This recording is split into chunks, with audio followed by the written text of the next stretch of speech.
Retrouvez Julien du site vivelesvt.com tous les premiers vendredis du mois sur Zenith FM.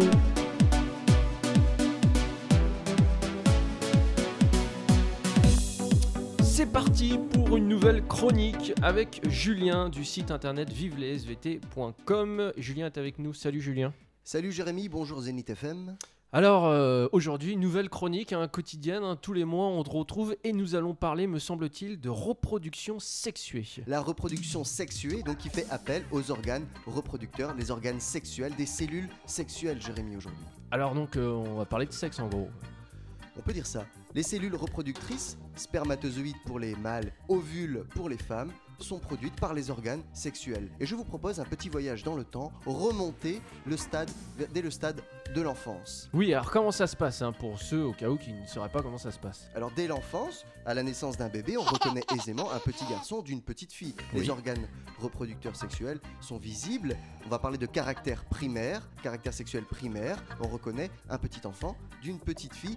Dès l'adolescence, l'âge 11, 12, 13 ans, il se passe quelque chose, Jérémy. Et justement, qu'est-ce qui se passe? Les hormones commencent à être sécrétées, des hormones, donc des signaux chimiques, des signaux qui vont appeler les organes reproducteurs à devenir fonctionnels. On les avait dès la naissance, mais ils ne pouvaient pas fonctionner. Alors chez les garçons, des changements physiques apparaissent. Jérémy, vous vous rappelez de votre période d'adolescence? Ah oui, ça fait longtemps, mais c'est vrai, quelques changements physiques, les poils. Les poils, par exemple, première utilisation de rasoir pour les jeunes adolescents, l'acné également, Aussi. plus ou moins selon les personnes, développement de la musculature, Aussi, oui, plus importante chez moi, oui. plus importante chez moi, toutes mes félicitations, donc un changement morphologique, un changement de silhouette, et également un changement de la voix, la voix qui devient plus grave chez les hommes, Exact, et puis il se passe quelque chose aussi plus vers le bas. plus vers le bas, au niveau des testicules, ils deviennent fonctionnels, ces usines de production de spermatozoïdes commencent à se mettre en marche. Voilà pour les garçons, nous passons chez les filles. Dès l'adolescence, également des changements physiques, le développement de la poitrine, développement des seins, élargissement du bassin, développement des poils également.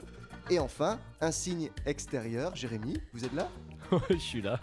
Un signe extérieur, l'écoulement de sang tous les mois, les règles. Eh oui, Finalement, à la sortie du vagin, tous les 28 jours, un écoulement cyclique, un écoulement mensuel de sang que l'on appelle les règles. Voilà les signes extérieurs de changement à la fois chez les adolescentes et chez les adolescents. Alors maintenant, on aimerait savoir finalement comment fonctionnent ces appareils reproducteurs. oui, parce que c'est des choses auxquelles on est confronté tous les jours, mais comment ça fonctionne dans le détail Plongeons la tête baissée dans un testicule. Eh bien, allons-y.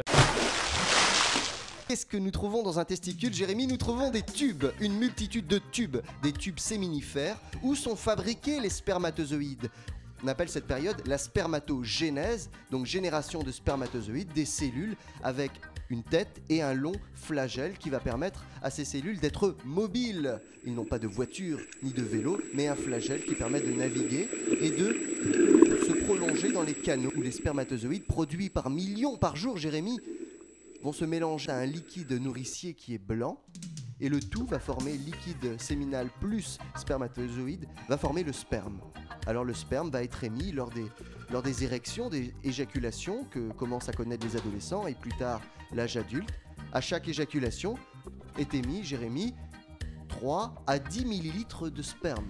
Oui, exact. Et ce sperme contient 400 millions de spermatozoïdes à chaque éjaculation. Donc ça veut dire 400 millions de potentiels bébés. Chez les femmes, l'appareil reproducteur, c'est l'ovaire, 2 ovaires pour chaque femme. L'ovaire a son stock d'ovules dès la naissance, mais ils ne sont pas libérés. À partir de l'adolescence, tous les mois, le 14e jour du cycle, l'ovaire libère son ovule dans la trompe pour une future fécondation en cas d'accouplement, en cas d'éjaculation, donc l'émission de sperme dans l'appareil reproducteur féminin. Le spermatozoïde, je vous rappelle qu'il a son flagelle, peut remonter l'appareil reproducteur via l'utérus, via les trompes, et rejoindre donc un ovule qui peut être disposé 2 jours dans le cycle mensuel, entre le 14e et le 16e jour. On peut dire que finalement l'utérus c'est l'autoroute de l'amour. L'utérus, l'autoroute de l'amour. L'utérus qui se prépare en cas de fécondation. Jérémy, tous les mois, l'utérus se prépare. L'utérus développe sa muqueuse le long de sa paroi, développe des vaisseaux sanguins. Le petit nid douillet futur pour l'embryon, pour le fœtus. en cas de fécondation. Et s'il n'y a pas de fécondation, Jérémy, cette muqueuse se désagrège, et ce sont ces règles, ce sont ces écoulements de sang c'est cette muqueuse qui n'a pas été utilisée qui ressort. Et donc, le mois prochain, une nouvelle muqueuse se mettra en place, et ainsi de suite. Tous les 28 jours, finalement, l'appareil reproducteur féminin se prépare à accueillir un potentiel embryon. Alors, je reviens sur cette première cellule, votre première cellule. Oui. Vous vous rappelez, Jérémy? Pas exactement, j'en ai des souvenirs vagues. Alors, votre date de naissance? 18 avril. Le 18 avril, nous remontons 9 mois, j'invite tous les auditeurs à remonter 9 mois avant leur naissance. 9 mois avant leur naissance, c'est la date de votre première cellule œuf. Votre première cellule, je parle de cellule œuf, c'est la première cellule de tous les individus. La cellule œuf, l'union du spermatozoïde et de l'ovule. Exact, pour tous ceux qui ne savaient pas comment ça fonctionnait, notamment pour les filles, maintenant grâce à toi Julien, on est un petit peu plus éclairé, notamment sur cette autoroute de l'amour. Et également pour les garçons. Alors la prochaine chronique, la prochaine fois, nous nous intéresserons finalement à la transmission des caractères héréditaires. Pourquoi nous ressemblons un petit peu à notre papa, un petit peu à notre maman? Pourquoi nous avons des frères et sœurs qui nous ressemblent, mais en même temps ils sont un petit peu différents? Comment sont transmis les caractères héréditaires? Où est stockée l'information? Pourquoi j'ai les yeux bleus? Pourquoi j'ai les cheveux blonds? Pourquoi je suis du groupe sanguin A et pas B? Où sont stockées les informations héréditaires? C'est ce que nous verrons lors de notre prochaine chronique, Jérémy. Exactement, le mois prochain. Julien, merci. Au revoir, et je m'applique. Je me relis. Je me corrige. Avec vivelesvt.com, je m'applique, je me relis et je me corrige. Retrouvez Julien du site vivelesvt.com tous les premiers vendredis du mois sur Zenith FM.